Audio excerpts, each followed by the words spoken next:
Hello everyone, আজকে যে ভিডিওটা বানাবো বা যেটার বিষয়ে আমরা আজকে আলোচনা করব সেটা হলো একটা all over exam preparation, right? তো যারা বোর্ড এক্সাম দিতে যাচ্ছ, সেটা যে কোনো বোর্ডেরই হোক না কেন, এই ভিডিওটা সবার জন্যই হেল্পফুল হবে আশা করছি। সেটা তোমরা ক্লাস 10-এর বোর্ড হোক বা ক্লাস 12-এর বোর্ডস হোক, যেই পরীক্ষায় দিতে যাও না কেন, এই ছোট ছোট টিপসগুলো একটু মেনটেন করো নিজেরা যখন পরীক্ষা দেবে, তাহলে দেখবে অনেকটা সুবিধা হবে। এবং তার সাথে সাথে একটা জিনিস বলছি, সেটা হলো এই প্রিপারেশনটা কিন্তু এখন থেকে করো, ঠিক আছে? তার কারণ হলো এক্সাম হলে গিয়ে করব এই আইডিওলজিটা সবসময় ঠিক নয়। কারণ এক্সাম হলে অলরেডি অনেক প্রেশার থাকবে যে আমরা কিভাবে লিখবো, বা অলরেডি একটা এক্সাম প্রেশার থাকবে যে আমরা সবটা পারবো কিনা, একটা নার্ভাসনেস কাজ করে, অ্যাংজাইটি কাজ করে। তো সেই জায়গা থেকে আমি বলবো যে এখনো সময় আছে, একটু ধরেই যদি এই যে কটা দিন বাকি, ঠিক আছে, এই কয়েকটা দিন যদি একটু ধরে করতে পারো, তাহলে কিন্তু এই জিনিসটা খুব হেল্পফুল হবে, ঠিক আছে? আমি শুধু কয়েকটা পয়েন্টস বলবো, খুব বেশি কিছু নয়, খুব সিম্পল কিছু জিনিস, সেগুলো কিন্তু আশা করছি এই যে 1 সপ্তাহ বা 2 সপ্তাহ তোমাদের হাতে আছে, এইটাতে কিন্তু তোমরা মানে খুব ইজিলি এটাকে মেনটেন করতে পারবে, ঠিক আছে? প্রথম যে জিনিসটা বলবো সেটা হলো টাইম ম্যানেজমেন্ট। টাইম ম্যানেজমেন্ট যদি একবার হাতে এনে নিতে পারো, বা একদম প্র্যাকটিস যখন করবে, যদি এই টাইম ম্যানেজমেন্টটা ধরে করতে পারো, তাহলে কিন্তু সব থেকে ইজি হয়ে যাবে পরীক্ষা দেওয়া। সেই মাথার প্রেশারটা থাকবে না। প্রত্যেকটা এক্সাম পেপারেই দেখবে কয়েকটা সেকশনস থাকে, ঠিক আছে? তো টোটাল তোমাদের যেই সময়টা থাকছে, যেটা প্রত্যেকটা বোর্ডের জন্য একই রকম, সেটা হলো 3 ঘন্টা, মানে 180 মিনিট। এইবারে এই 180 মিনিটটাকে মোটামুটি একটা সমান ভাগে ভাগ করো, ঠিক আছে? যদি এমসিকিউ হয় তাহলে এমসিকিউতে একটু কম টাইম নেবে, যেগুলো বড় কোয়েশ্চেন্স অর্থাৎ সাবজেক্টিভ কোয়েশ্চেন্স, সেগুলোতে একটু বেশি সময় দেবে। তো এই মেনটেনেন্সটা খুব দরকার। যদি আমরা সিবিএসসি সায়েন্সের কথা বলি, একটা এক্সাম্পল দিয়ে বোঝাচ্ছি, যদি আমরা সিবিএসসি সায়েন্সের কথা বলি, এই বছর থেকে 3টে সেকশন হচ্ছে, ঠিক আছে? Biology, physics, chemistry. তো ওইভাবে এখন আর অবজেক্টিভ সাবজেক্টিভের ডিফারেন্সিয়েশন থাকলো না কোয়েশ্চেন পেপারে। আমাদের কাছে অলরেডি 3টে সেকশন আছে, যার মধ্যে অবজেক্টিভও থাকবে, সাবজেক্টিভও থাকবে একটাই সেকশনের মধ্যে। তাহলে আমরা কি করব? আমার কাছে 180 মিনিট আছে, তো আমি প্রত্যেকটা সেকশনে 55 মিনিট নেব, মানে 55 মিনিটস নেব কোয়েশ্চেনটা লেখার জন্য, আর 5 মিনিটস আমি এক্সট্রা ছাড়বো সেটাকে রিভিশন দেওয়ার জন্য। এবার এই রিভিশনটাকে যখন লিখলাম তখনই দেবো না, আমি একদম পুরো পেপার শেষ হয়ে যাবে তারপরে আমি রিভিশন দেবো। তার মানে কি দাঁড়ালো, ইচ সেকশন থেকে যদি আমাদের কাছে 5 মিনিট এক্সট্রা হয়, তাহলে ডেফিনেটলি 3 ঘন্টা যখন মোটামুটি শেষ হওয়ার আগে আমাদের 5 মিনিট করে, তাহলে 15 মিনিট সময় থাকলো হাতে। তার মানে আমরা 2 hours 45 minutes পুরো লেখাটা শেষ করছি, এবং 15 মিনিটে আমি সেটার থেকে গো থ্রু করছি যে কোথাও কি কিছু বাদ গেল, কোনো কোয়েশ্চেন্স কি আমি ছেড়েছি, বা ভুল করে কি আমার কোথাও কোনো মিস্টেক হয়েছে, কোনো কোয়েশ্চেন্স বাদ গেছে, সেগুলোকে দেখা, ঠিক আছে? তো এই জিনিসটা যদি মেনটেন করতে পারো, এটা কিন্তু খুব হেল্পফুল। তো টাইম ম্যানেজমেন্ট খুব ইম্পর্টেন্ট, এবং প্রথম যে তোমাদের 15 মিনিট দেওয়া হবে, সেটাতে কিন্তু তাড়াহুড়ো করবে না যে আমাদের কোয়েশ্চেন পেপারের আনসার লেখা শুরু করতে হবে। সেটাতে আমরা কি করব, রোল নাম্বার লিখবো, নাম লিখবো, এবং সেটাকে ভালো করে মেলাবো, ঠিক আছে? এটা কিন্তু খুব ইম্পর্টেন্ট। অর্থাৎ তোমাদের ফ্রন্ট পেজে যেই মেইন জিনিসগুলো লিখতে হয়, লাইক ইয়োর ডিটেলস, ঠিক আছে, সেই ডিটেলসগুলো যেন একদম কারেক্ট হয়, এবং সেটাকে দেখা, এটা ফার্স্ট কাজ। সেকেন্ড কাজ যেটা, সেটা হলো কোয়েশ্চেন পেপারটাকে পড়া। সেইখানে যেগুলো যেগুলো তুমি একদম পারবে, অর্থাৎ কমপ্লিটলি পারবে, একদম জানো, আচ্ছা এটাই এর উত্তর, সেগুলোকে মার্ক করে নেওয়া, যেগুলো আমার অলরেডি নোন আনসার, ঠিক আছে? তো সেই নোন কোয়েশ্চেনের আনসারগুলো, যেগুলো তোমার অলরেডি খুব ইজিলি তুমি লিখতে পারবে, সেগুলোকে মার্ক করা এবং তার বেসিসে আনসার লেখা শুরু করা, ঠিক আছে? এইটা হলো বেসিক্যালি আমাদের টাইম ম্যানেজমেন্ট, এবং আমরা কিভাবে করব। নেক্সট যে জিনিসটা করা হচ্ছে, সেটা হচ্ছে আনসার শিটে যখন লেখা শুরু করবে, যেগুলো জানো সেগুলো আগে লেখো, ঠিক আছে?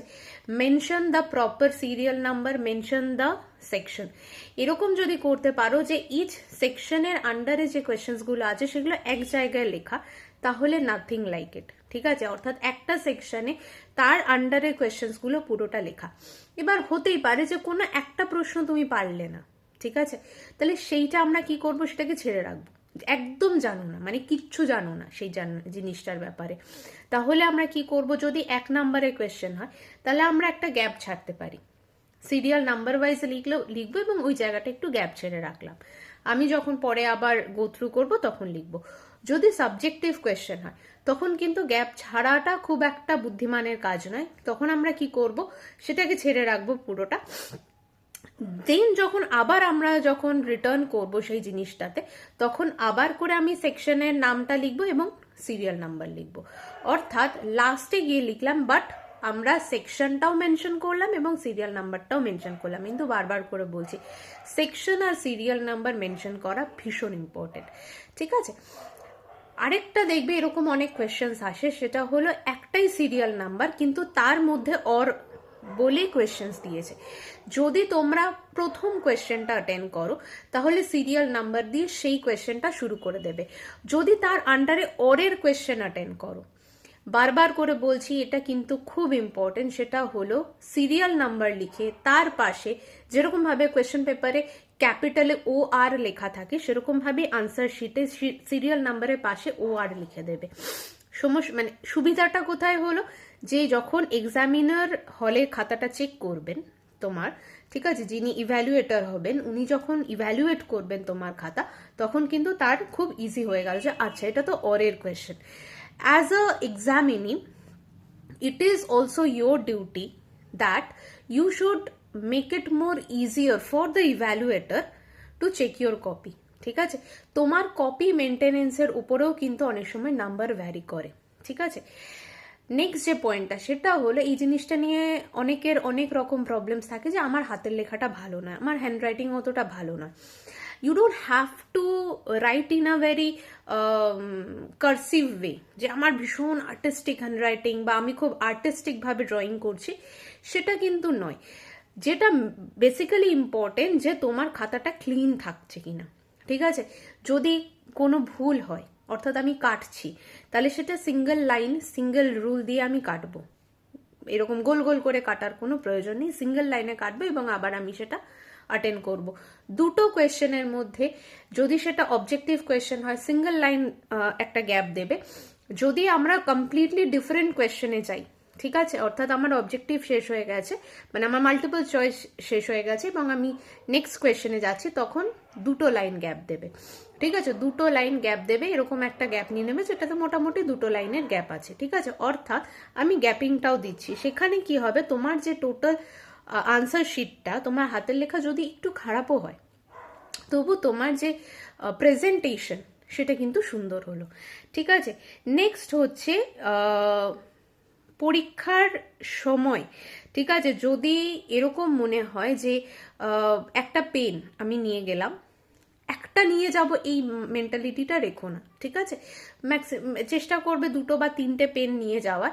এবং যদি ইনকেস এরকম হয়, অনেক সময় হতে পারে যে আমার ব্লু কালি শেষ হয়ে গেল এবং আমি ব্ল্যাক কালিতে লেখা শুরু করলাম, যদিও সেটা যতটা না করা যায় ততটাই ভালো।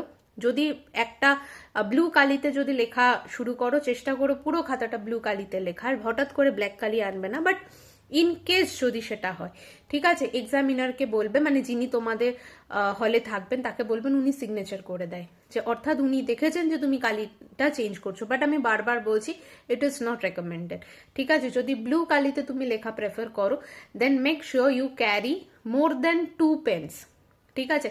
যদি ইনকেস কালি শেষ হয়ে যায় বা কোনো একটা পেনে ভালো লেখা পড়ছে না, ইউ হ্যাভ দ্য অপশনস।